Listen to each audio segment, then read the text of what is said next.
مجھے بھی آپ کی شخصیت بہت پسند آئی ہے مسٹر واکر، مرسی نے مسکراتے ہوئے جواب دیا، اور جان واکر کے چہرے پر مسرت کے آبشار بہنے لگے۔ تھینک یو مس مرسی، آپ کے یہ چند الفاظ میرے لیے مسرت کا خزینہ ہے، جان واکر نے جواب دیا۔ دوسرے لمحے وہ بری طرح چونک پڑی، اس کی نظریں کیفے کے گیٹ پر جم گئیں۔ جان واکر نے بھی اضطراری طور پر دروازے کی طرف دیکھا۔ ایک اسمارٹ سا نوجوان کیفے کے اندر داخل ہو رہا تھا، مگر اس کی نظریں شاید ابھی ان لوگوں پر نہیں پڑی تھیں، کیونکہ یہ انتہائی پائی کونے میں بیٹھے ہوئے تھے۔ مسٹر واکر، کیا آپ میری مدد کر سکتے ہیں؟ مس مرسی نے خوف زدہ انداز میں جھک کر جان واکر سے پوچھا۔ اس کا لہجہ التجا سے بھرپور تھا۔ اوہ، آپ حکم کریں، میں آپ کے لیے جان دینے میں بھی فخر محسوس کروں گا۔ جان واکر اس موقع کو ہاتھ سے کیسے جانے دیتا؟ آپ یہ بیگ لے کر فوراً کیفے سے باہر نکل جائیں، اور میوزیم ہاؤس کے قریب میں چند منٹ بعد آپ سے یہ لے لوں گی، مس مرسی نے التجائیہ لہجے میں کہا، اور ساتھ ہی اس نے میز کے نیچے سے واکر کے پیر پر پیر رکھ کر دبا دیا۔ اس کا جسم جیسے ہی واکر سے مس ہوا، واکر کو یوں محسوس ہوا جیسے اس کی رگوں میں خون کی بجائے برق کی روح دوڑ گئی ہو۔ اس نے جھپٹ کر میز پر رکھا ہوا بیگ اٹھایا اور دوسرے لمحے تیزی سے دروازے کی طرف بڑھ گیا۔ دروازے میں داخل ہو کر نوجوان اب کاؤنٹر کی طرف جا رہا تھا۔ اس کی نظریں شاید ابھی تک مرسی پر نہیں پڑی تھیں، کیونکہ مرسی کی کرسی قدرے اندھیرے میں تھی، یا شاید نوجوان جان بوجھ کر اسے نظر انداز کر رہا تھا۔ واکر جس وقت بیگ لیے اس کے قریب سے گزرا، نوجوان نے اسے چونک کر دیکھا۔ اس کی نظریں ہینڈ بیگ پر جم گئیں، مگر آندھی اور طوفان کی طرح واکر دروازے سے باہر نکلتا چلا گیا۔ نوجوان ایک لمحے کے لیے رکا اور پھر وہ تیزی سے دروازے کی طرف لپکا۔ اس کے باہر جاتے ہی مرسی اٹھی، اس نے جام میں پڑا ہوا آخری گھونٹ حلق میں انڈیلا، اور پھر جیب سے ایک نوٹ نکال کر جام کے نیچے دبا دیا، اور خود تیز تیز قدم اٹھاتی ہوئی دروازے کی طرف چل دی۔ جان واکر کیفے سے نکلتے ہی تیزی سے قریب ہی موجود فون بوتھ کی دوسری سائڈ میں دبک گیا۔ چند لمحوں بعد اس نے اس نوجوان کو پریشانی کے عالم میں ادھر ادھر دیکھتے ہوئے پایا۔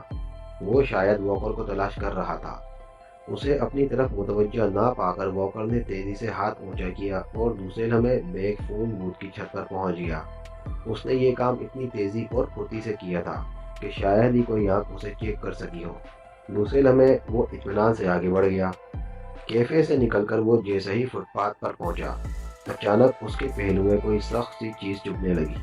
ساتھ ہی اس کے کانوں میں سرگوشی کی آواز گونجی، چلتے جاؤ، خبردار، اگر حرکت کی تو یہیں ڈھیر کر دوں گا۔ واکر سمجھ گیا کہ اس کے پہلو میں چبھنے والی چیز ریوالور کی نالی کے علاوہ اور کچھ نہیں۔ تم کیا چاہتے ہو؟ اچانک واکر تیزی سے پلٹ گیا۔ اتنا تو وہ جانتا تھا کہ بھرے بازار میں نوجوان اس پر گولی چلاتے ہوئے ضرور جھجکے گا، کیونکہ اس کے پکڑے جانے کا خطرہ یقیناً 100% سے بھی اوپر تھا۔ وہ بیگ کہاں ہے؟ نوجوان جس کا ہاتھ کوٹ کی جیب میں تھا اور واکر جانتا تھا کہ انگلی ضرور ٹریگر پر رکھی ہوئی ہوگی، سخت لہجے میں سوال کیا۔ کیسا بیگ؟ کیا تم گھاس تو نہیں کھا گئے؟ واکر نے بھی جواباً سخت لہجے میں جواب دیا۔ پشت کی نسبت اب آمنے سامنے وہ اپنے آپ کو زیادہ محفوظ خیال کر رہا تھا۔ میں پوچھتا ہوں بیگ کہاں ہے؟ جلدی بتلاؤ، ورنہ یہیں ڈھیر کر دوں گا۔ نوجوان کے لہجے میں انتہائی سختی نمایاں تھی۔ ٹیکسی! واکر نے قریب سے گزرتی ہوئی ٹیکسی کو تیزی سے آواز دی اور ٹیکسی رک گئی۔ نوجوان اس اچانک بات پر شاید تیار نہ تھا، اس لیے وہ کوئی حرکت نہ کر سکا۔ اچھا دوست، بائے بائے، پھر کہیں ملاقات ہوئی تو تمہیں بتلاؤں گا کہ مجھے سرے بازار روکنا کتنا مہنگا پڑتا ہے۔ واکر نے ہاتھ بڑھا کر ٹیکسی کا دروازہ کھول لیا اور دوسرے لمحے وہ ٹیکسی کے اندر تھا۔ اس نے زبردست نفسیاتی ڈوز دیا تھا۔ دروازہ بند ہوتے ہی ٹیکسی ڈرائیور نے ٹیکسی آگے بڑھا دی اور نوجوان کھڑے کا کھڑا رہ گیا۔ یہ سب کچھ اتنا اچانک اور غیر متوقع طور پر ہوا تھا کہ وہ کچھ کرنے کا سوچ بھی نہ سکا۔ ٹیکسی کافی آگے جا چکی تھی کہ اسے ہوش آیا، اور دوسرے لمحے اس نے ایک نظر ٹیکسی کی نمبر پلیٹ پر ڈالی اور پھر تیزی سے دوبارہ کیفے کی طرف پلٹ پڑا۔ یہ تو وہ اچھی طرح جانتا تھا کہ واکر ٹیکسی میں بیگ نہیں لے گیا، اس لیے اب واکر کے پیچھے جانے کا تو فائدہ ہی نہیں تھا۔ بیگ ضرور یہیں کہیں ہوگا۔ وہ ادھر ادھر بغور دیکھتا ہوا کیفے کے دروازے پر پہنچ گیا، مگر اسے ایسا کوئی آدمی نظر نہیں آیا جس کے پاس بیگ ہو۔ وہ حیران تھا کہ واکر نے وہ بیگ کہاں غائب کر دیا۔ اس نے اسے بیگ لے کر کیفے سے باہر نکلتے ہوئے تو دیکھا تھا، مگر ان چند لمحوں میں جبکہ وہ اس کی نظروں سے اجھل رہا تھا، نہ جانے اس نے بیگ کا کیا کیا ہوگا۔ کیفے میں داخل ہو کر اس نے اس میز کی طرف دیکھا جدھر اس نے مرسی کو بیٹھتے ہوئے دیکھا تھا، مگر مرسی غائب تھی۔ یہ دوسرا شوق تھا جو اس کو پہنچا تھا۔ وہ مرسی کو اندر داخل ہوتے دیکھ چکا تھا، مگر اس کو چھیڑنے سے پہلے ٹیلی فون کرنا چاہتا تھا، مگر نہ تو وہ ٹیلی فون کر سکا اور مرسی بھی غائب ہو گئی۔ وہ چند لمحوں تک ہال میں رکا اور پھر واپس کیفے سے باہر نکل آیا۔ مرسی اور بیگ گدھے کے سر سے سینگ کی طرح غائب ہو چکے تھے۔ وہ کیفے سے باہر نکلا اور پھر سڑک پر جا کر کھڑا ہو گیا۔ وہ بے حد پریشان تھا۔ اچانک اسے دور مرسی نظر آ گئی۔ وہ اس کے سرخ رنگ کے کپڑوں سے اسے پہچان گیا جو دور سے نمایاں نظر آ رہا تھا۔ مرسی کو دیکھتے ہی وہ تیزی سے مرسی کی طرف بڑھا۔ مرسی کیفے سے کافی دور ایک دکان کے باہر کھڑی تھی۔ وہ تیزی سے چلتا ہوا مرسی کی طرف بڑھا۔ وہ حد الوسع احتیاط کر رہا تھا کہ مرسی اسے نہ دیکھ سکے۔ جلد ہی وہ اس کے قریب پہنچ گیا، لیکن وہ ٹھٹک کر رک گیا۔ مرسی خالی ہاتھ تھی، بیگ اس کے پاس بھی نہیں تھا، بلکہ اس کے چہرے پر چھائی پریشانی ظاہر کر رہی تھی کہ وہ خود بیگ کے لیے پریشان ہے۔ اس کا مطلب ہے مرسی نے صرف مجھ سے بچنے کے لیے بیگ اس آدمی کو پکڑا دیا تھا، اس نے سائیڈ میں رکتے ہوئے سوچا۔ مرسی بڑی بے چینی سے پہلو بدل رہی تھی۔ جو جو وقت گزرتا جا رہا تھا، مرسی کے چہرے پر زردی پھیلتی جا رہی تھی۔ کچھ سوچ کر وہ مرسی کی طرف بڑھا۔ جیسے ہی وہ قریب پہنچا، مرسی اسے دیکھ کر چونک پڑی۔ اس کے چہرے پر چھائی ہوئی زردی کچھ اور گہری ہو گئی۔ تم نے بیگ اس آدمی کو کیوں دیا تھا؟ اس نے سخت لہجے میں پوچھا۔ مگر تم کون ہو اور تمہارا کیا مطلب ہے؟ مرسی نے ہکلاتے ہوئے پوچھا۔ تم نے بہت بڑا رسک لیا ہے مرسی۔ وہ آدمی میرے سامنے ٹیکسی میں بیٹھ کر چلا گیا اور تمہاری اطلاع کے لیے عرض ہے کہ اس کے ہاتھ میں بیگ نہیں تھا، اس نے مرسی کو بتلایا، اور مرسی کو یوں محسوس ہوا جیسے اس کا ہارٹ فیل ہو گیا ہو۔ اب تم اپنے باس کو بتلا دینا کہ اب وہ زندگی بھر اس بیگ کو نہیں ڈھونڈ سکتا۔ دراصل غلطی تمہارے باس کی تھی، جس نے وہ بیگ تمہیں لینے کے لیے بھیجا۔ تم جیسی کمزور لڑکی اس قابل نہیں کہ اتنے بڑے راز کی بخوبی حفاظت کر سکے، نوجوان نے سخت لہجے میں کہا اور آگے بڑھ گیا۔ سنو، مرسی نے ہکلاتے ہوئے اسے پکارا۔ کیا ہے؟ وہ گھراتے ہوئے پلٹا۔ کیا تم صحیح کہہ رہے ہو کہ وہ چلا گیا ہے اور بیگ اس کے پاس نہیں تھا؟ مرسی نے ڈوبتے ہوئے لہجے میں کہا۔ مجھے جھوٹ بولنے کی کیا ضرورت ہے؟ وہ کمبخت انتہائی چالاک ثابت ہوا، وہ مجھے بھی غچہ دینے میں کامیاب ہو گیا، نوجوان نے نرم لہجے میں جواب دیا اور پھر چل پڑا۔ مرسی چند لمحے وہاں کھڑی کچھ سوچتی رہی۔ اس کا چہرہ انتہائی زرد ہو گیا تھا، جیسے اس کے جسم سے کسی نے تمام خون نچوڑ لیا ہو، اور پھر وہ شکست خوردہ انداز میں دوبارہ کیفے کی طرف بڑھی۔ اس کی چال سے محسوس ہو رہا تھا جیسے کوئی مجرم پھانسی کے تخت کی طرف بڑھ رہا ہو۔ عمران کے لیے یہ لمحہ یقیناً حیرت انگیز واقع ہوا، کیونکہ وہ یہ بات سنتے ہی اپنی جگہ سے اچھل پڑا تھا۔ یہ تم کیا کہہ رہے ہو؟ اس کی آواز حیرت کی شدت سے پھٹنے کے قریب ہو گئی تھی۔ میں صحیح کہہ رہا ہوں عمران صاحب، میں نے اسے خود وہاں دیکھا ہے اور میں اسے اچھی طرح پہچانتا ہوں۔ ایک کیس میں میری اور اس کی تفصیلی جھڑپ بھی ہو چکی ہے، مگر سوال یہ ہے کہ وہ یہاں کیا کرنے آیا ہے، اور پھر اس نے اپنی آمد اتنی خفیہ کیوں رکھی ہے؟ وہ ہمارے دوست ملک کا جاسوس ہے، اسے اگر کوئی ضرورت پڑ گئی ہے تو ہم سے کھلم کھلا امداد لے سکتا ہے۔ عمران کا لہجہ اب بھی حیرت سے بھرپور تھا۔ اس سلسلے میں کیا کہہ سکتا ہوں؟ میں نے اسے دیکھا تو آپ کو مطلع کرنا اپنا فرض سمجھا، ٹائیگر نے کاندھے اچکاتے ہوئے جواب دیا۔ عمران کسی گہری سوچ میں گم ہو گیا۔ ٹائیگر بھی خاموش بیٹھا رہا۔ چند لمحوں بعد وہ چونک کر ٹائیگر سے مخاطب ہوا۔ ٹھیک ہے، تم جاؤ، اگر اب کہیں وہ نظر آئے تو اس کا تعاقب کرنا اور پھر مجھے اس کی رہائش گاہ کا فوراً اطلاع کرنا۔ عمران نے سرد لہجے میں ٹائیگر کو حکم دیتے ہوئے کہا۔ بہتر جناب، ٹائیگر نے اٹھتے ہوئے کہا، اور پھر وہ ہوٹل کے آؤٹ گیٹ کی طرف بڑھا۔ دوسرے لمحے وہ تیزی سے مڑا اور پھر عمران کے کانوں میں سرگوشی کی۔ وہ ہوٹل میں داخل ہو رہا ہے جناب۔ ٹھیک ہے، تم ہوٹل کے باہر میرا انتظار کرو، عمران نے جواب دیا، اور ٹائیگر مڑ کر تیز تیز قدم اٹھاتا ہوا ہوٹل سے باہر نکل گیا۔ اس کے باہر نکلتے ہی عمران اپنی کرسی سے اٹھا۔ اس نے جیب سے ایک نوٹ نکال کر ایش ٹرے کے نیچے دبا دیا اور خود مڑ کر کاؤنٹر کی طرف بڑھنے لگا، جہاں وہ قد آور لہیم شہیم جسم کا مالک نوجوان کھڑا تھا۔ اس کے چہرے کے خد و خال پکار پکار کر کہہ رہے تھے کہ وہ چینی ہے۔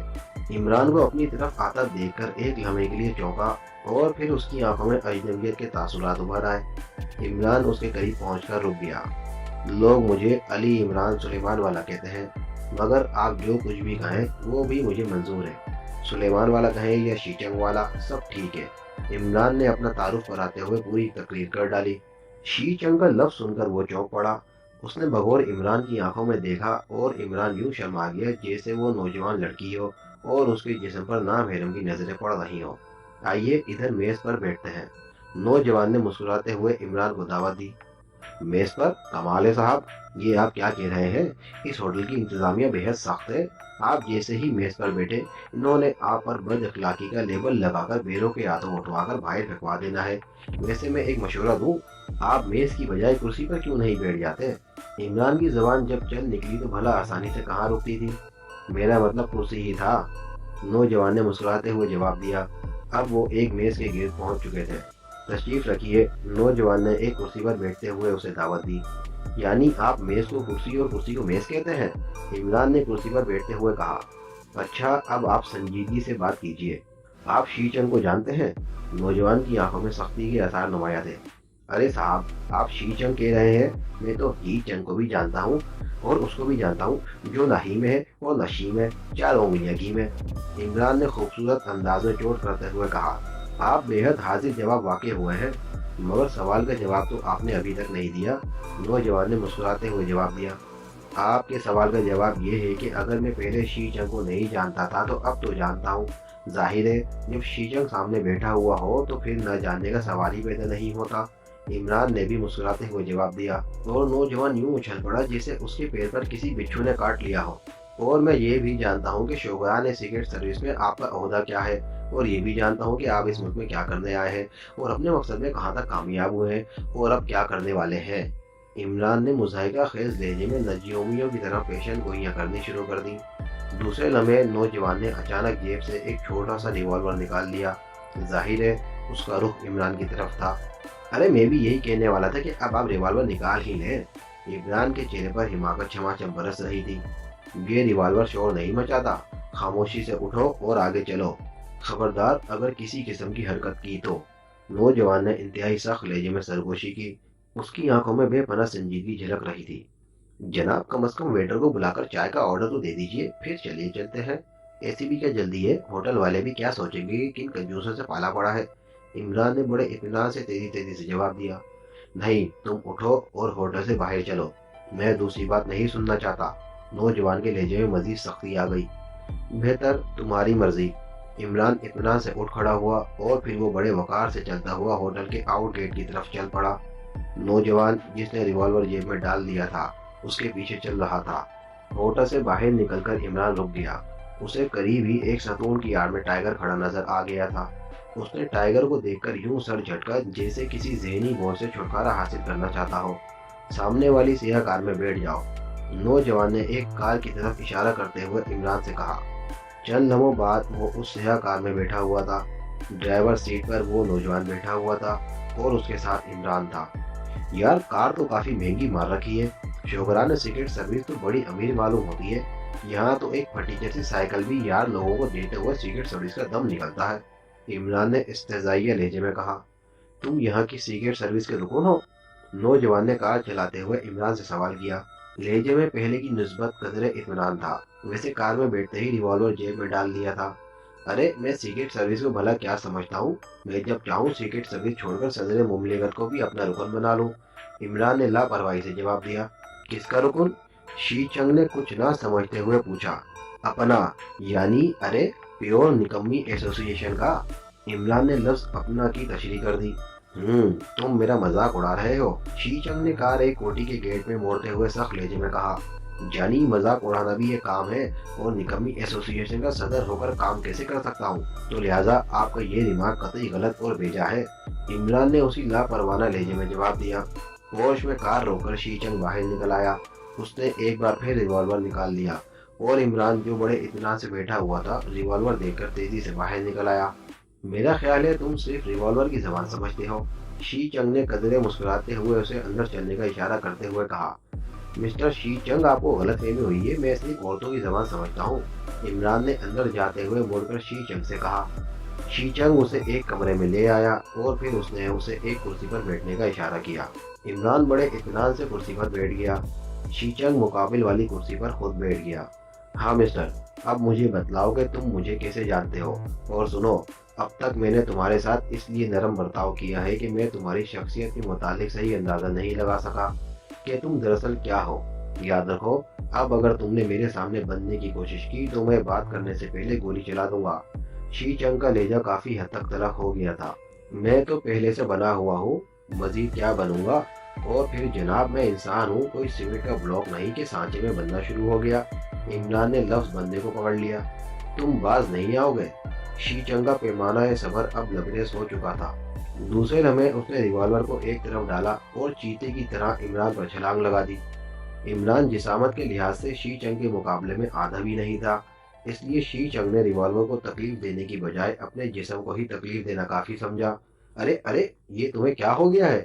عمران بجلی کی طرح مڑ کر ایک طرف ہو گیا، اور شی چنگ جو غصے کی زیادتی کی بنا پر یوں عمران پر جھپٹ رہا تھا جیسے اسے اپنے بازوؤں میں بھیج کر اس کی ہڈیاں سرما بنا دے گا، منہ کے بل کرسی سے ٹکراتا ہوا فرش پر جا گرا۔ کہیں چوٹ تو نہیں لگی؟ عمران نے، جو ایک طرف کھڑا پل کے جھپکا رہا تھا، بڑی ہمدردی سے سوال کیا، اور شی چنگ سانپ کی طرح لہرا کر اٹھ کھڑا ہوا۔ اس کا چہرہ غصے کی زیادتی سے سیاہ پڑ چکا تھا۔ اب میں تمہیں یقیناً جان سے مار دوں گا، شی چنگ نے پھنکارتے ہوئے کہا، اور پھر اس کے ہاتھ جوتوں کی ماہر کی طرح آگے پھیل گئے۔ مسٹر شی چنگ، غصے کو قابو میں رکھو اور اطمینان سے بیٹھ کر میری بات سنو۔ میں تمہارا دوست ہوں، دشمن نہیں۔ عمران نے اسے باقاعدہ طور پر آمادہ دیکھا تو انتہائی سنجیدگی سے کہا، مگر شی چنگ کے سر پر چوٹ نے غصے کا بھوت چڑھا دیا تھا، اس لیے اس نے عمران کی بات پر کوئی توجہ نہ دی اور اچھل کر عمران پر حملہ کر دیا۔ عمران نے سوائے تیزی سے اچھل کر پہلو بچانے کے اور کوئی حرکت نہ کی، اور شی چنگ اپنے بازو کے زور پر لہرا کر رہ گیا۔ اب بھی موقع ہے شی چنگ، میری بات مان لو، عمران نے اس دفعہ انتہائی سرد لہجے میں کہا۔ مگر شی چنگ، جو دوبارہ چوٹ کھا چکا تھا، وہ بھلا عمران کی بات کہاں سنتا۔ اس نے انتہائی تیزی سے عمران پر تیسری بار حملہ کر دیا۔ ہاں، البتہ اتنا فرق ضرور پڑا کہ اس بار اس کو حملے کا اندازہ انتہائی جچا تلا تھا۔ شاید وہ پہلے حملوں میں عمران کی پھرتی کا اندازہ لگا چکا تھا۔ حملہ اتنا تیز اور جارحانہ تھا کہ عمران نے پہلو بچانا غیر ضروری سمجھتے ہوئے اس کے ایک بازو کو انتہائی پھرتی سے اپنے بازو پر روکا اور ایک زوردار لیفٹ ہک شی چنگ کے جبڑے پر ٹکا دیا۔ ہاتھ کافی زوردار پڑا تھا، کیونکہ شی چنگ لڑکھڑاتا ہوا دیوار کے ساتھ جا لگا تھا۔ اس کے منہ سے خون نکلنے لگا اور دائیں جبڑے کی کھال پھٹ گئی۔ اب بھی عقل نہیں آئی؟ نہ جانے کس گدھے نے تمہیں سیکرٹ سروس کا ممبر بنا دیا ہے، عمران نے بڑے اطمینان سے کہا، اور شی چنگ عمران کے اس اطمینان پر مزید بپر گیا۔ دوسرے لمحے اس نے انتہائی تیزی سے عمران پر حملہ کیا، مگر عمران پر آنے کی بجائے وہ اپنے جسم کو بل دیتا ہوا عمران کے بائیں ہاتھ پر پڑے ہوئے ریوالور پر جا گرا۔ عمران اطمینان سے اپنی جگہ پر کھڑا رہا۔ وہ چاہتا تو بڑی آسانی سے پہلے ہی ریوالور اٹھا لیتا، مگر اس نے کوئی دھیان نہیں دیا۔ شی چنگ ریوالور پر قبضہ کر کے تیزی سے اٹھا۔ اب اس کے خون آلود ہونٹوں پر زہر آلود مسکراہٹ رینگ رہی تھی۔ اب تمہیں دنیا کی کوئی طاقت نہیں بچا سکتی، اس نے ریوالور کا رخ عمران کی طرف کرتے ہوئے شعلہ بار لہجے میں کہا۔ تم ٹھیک کہہ رہے ہو مسٹر شی چنگ، کیونکہ تم اس ملک میں پہلی بار آئے ہو اور تم مجھے نہیں جانتے، عمران نے اب بھی بڑے مطمئن لہجے میں کہا۔ شی چنگ نے ہنکارا بھرا اور پھر فائر کر دیا۔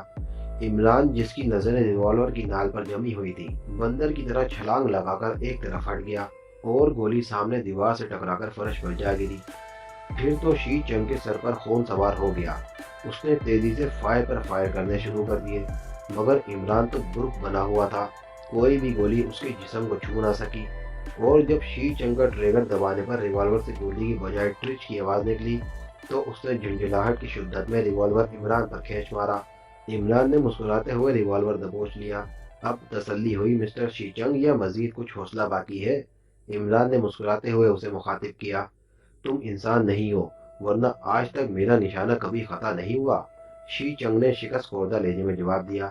اس کی آنکھیں بجھ سی گئی تھیں، وہ یقیناً اپنی شکست تسلیم کر چکا تھا۔ اب اطمینان سے صوفے پر بیٹھ جاؤ اور میری بات سنو، عمران نے اسے بچے کی طرح پچکارتے ہوئے کہا، اور شی چنگ شکست خوردہ انداز میں چلتا ہوا صوفے پر بیٹھ گیا۔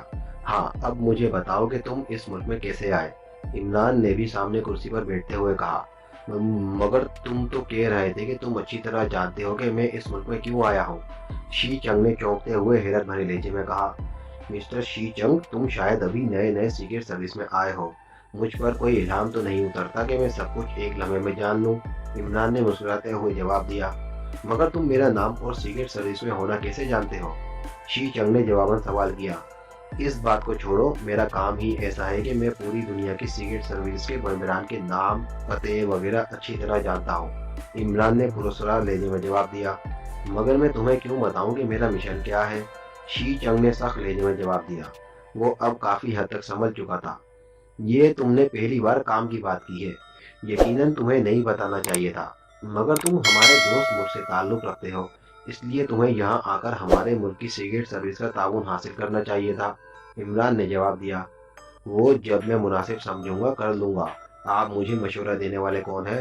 شی چنگ دوبارہ ہتھے سے اکھڑنے لگا۔ کیا تمہارے چیف نے تمہیں ایسا کرنے کی ہدایت کی ہے؟ عمران نے اس بات کو نظر انداز کرتے ہوئے سوال کیا۔ میں اس سوال کا جواب نہیں دے سکتا۔ شی چنگ ہوشیار ہو چکا تھا۔ تو ٹھیک ہے، میں چلتا ہوں، جب تم مناسب سمجھنا ایسا کر لینا، مگر میری ایک بات یاد رکھو، جب پانی سر سے گزر چکا ہوگا تب تمہارا ایسا کرنا بھی تمہیں یا تمہارے ملک کو فائدہ نہیں پہنچا سکے گا۔ عمران نے کرسی سے اٹھتے ہوئے کہا۔ بیٹھو بیٹھو، مجھے بتاؤ کہ تم کون ہو، جبکہ تمہارے کال کے مطابق تمہارا سیکرٹ سروس سے کوئی تعلق نہیں، پھر تم خواہ مخواہ اس مسئلے میں کیوں الجھ رہے ہو؟ شی چنگ نے اسے بیٹھنے کا اشارہ کیا۔ جب تم میری بات نہیں مان رہے تو مجھے باولے کتے نے تو کاٹا نہیں کہ میں تمہارے سوال کا جواب دوں۔ ویسے اتنا بتا دوں کہ میرا نام علی عمران ہے۔ عمران نے روٹنے والے انداز میں جواب دیا، اور شی چنگ عمران کے اس روٹنے پر کھلکھلا کر ہنس پڑا۔ اچھا دوست، تم بیٹھو، جیسا تم کہو گے ویسا ہی کروں گا۔ مجھے یوں محسوس ہوتا ہے کہ جیسے تمہاری بات نہ مان کر میں بہت باری غلطی کروں گا۔ نہیں، اب مجھے اجازت دو، اور جتنی جلدی ہو سکے میرے مشورے پر عمل کرنا، ورنہ۔